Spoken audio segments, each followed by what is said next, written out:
Assalamualaikum warahmatullahi wabarakatuh. Berjumpa lagi bersama saya Wong Ganteng sak donyo. HP-nya Mas. HP-nya tidak dibawa sama istri saya. HP-nya di rumah, makanya saya angkat. Apakah Anda masih ingin melanjutkan untuk bertanya? Karena pertanyaan dan pembicaraan kali ini saya naikkan ke dalam konten YouTube. Jadi jangan sebutkan saya nama. mau bertanya soal tak cari ini, tak nyari apa itu sinyal dulu Mas, soalnya neng desa iku angel sinyali.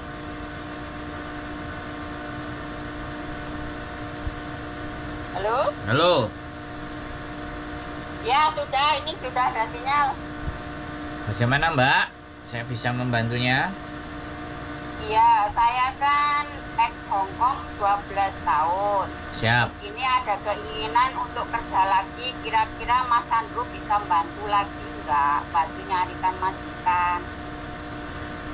Yang cari majikan nanti PT Mbak sama agent gimana? Tapi kalau proses, Oh, kalau kita proses bisa bantu. oh gitu. Yang nyariin, kirain Masnya bisa nyariin majikan untuk saya. Saya nggak bisa, saya nggak mau janji. Kalau majikan saya punya banyak, tapi kembali lagi saya harus lewatkan agent, harus lewatkan PT semuanya karena prosedurnya negara begitu. Nggak bisa langsung saya punya majikan terus habis itu saya urusin sendiri sampai nggak bisa seperti itu. Oh, iya. Begitu Lewat ceritanya. agent ya. Nggak apa-apa kalau Masnya bisa nolong dimasukin agent, dicariin majikan gitu ya. Nggak apa-apa. Umurnya sampean berapa? 49 sekarang. Nah, apalagi 49. Soalnya begini ya, saya bilang proses itu tetap bisa kita lakukan.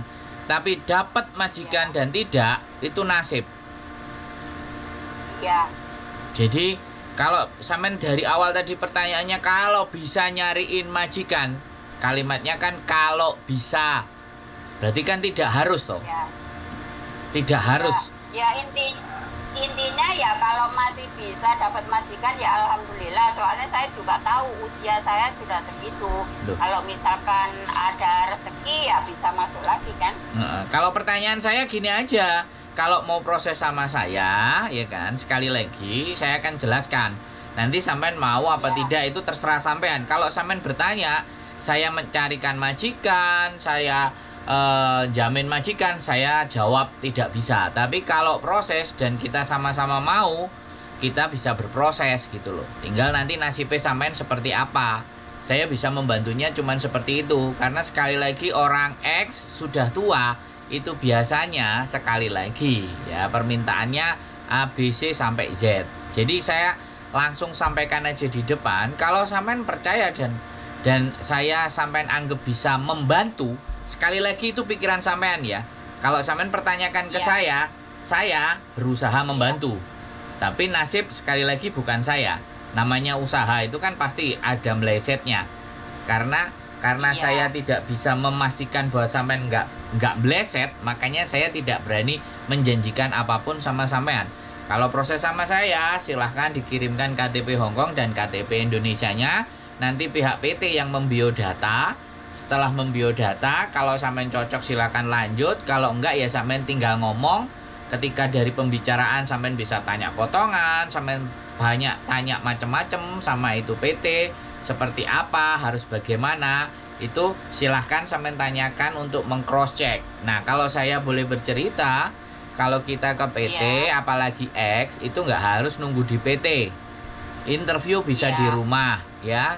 Kalau nanti ternyata paspornya sudah mati, pasti pihak PT akan mencarikan tempat di mana posisi bikin paspor yang dekat dengan tempat tinggal sampean. Itu kalau paspornya mati. Nah, setelah misalnya dengerin saya ngomong dulu. Saya selesaikan dulu omongan saya biar sampean jelas. Oke, mohon maaf. Jadi biar sampean itu nelpon ada gunanya. Ya, kalau nelpon nggak dapat info kan sayang. Jadi kan seperti itu. Iya. Makanya saya selesaikan dulu. Jadi proses di tempat kami seperti itu. Jadi kita nggak harus ke PT. Kemudian sampean interview juga di rumah. Nah, kalau sudah ternyata interview itu sampean cocok dan oke, nggak ada masalah, maka prosesnya akan dilanjutkan mulai dari paspor. Nah, setelah memang paspor selesai, pastinya paspor tidak akan ada ke tangan sampean, dari imigrasi tadi langsung dibawa sama orang PT, ya, karena PT sudah pasti ada hubungan dengan kantor imigrasi pembuatan itu. Nah, setelah itu baru sampai diproses ke Hong Kong, diproses ke KJRI, habis itu ke imigrasi Hong Kong. Setelah dinyatakan waktunya sudah mulai tiba, sampean disuruh prepare untuk berangkat ke Bekasi atau ke Jakarta, karena PT kami ada di sana, ya. Sampean proses, kemudian PAP. Setelah pulang PAP, sampean menandatangani kontrak perjanjian. Nah, disitulah akan muncul berapa potongan sampean. Jadi tidak, sampean boleh tanyakan sejelas-jelasnya di depan. Kalau nggak cocok nggak apa-apa. Tapi sekali lagi ingat pesan saya, pada saat interview saya nggak mau kehilangan kesempatan, dan saya tidak ingin sampean datang ke sini pekerjaannya tidak sesuai. Makanya pada saat interview sampean rekam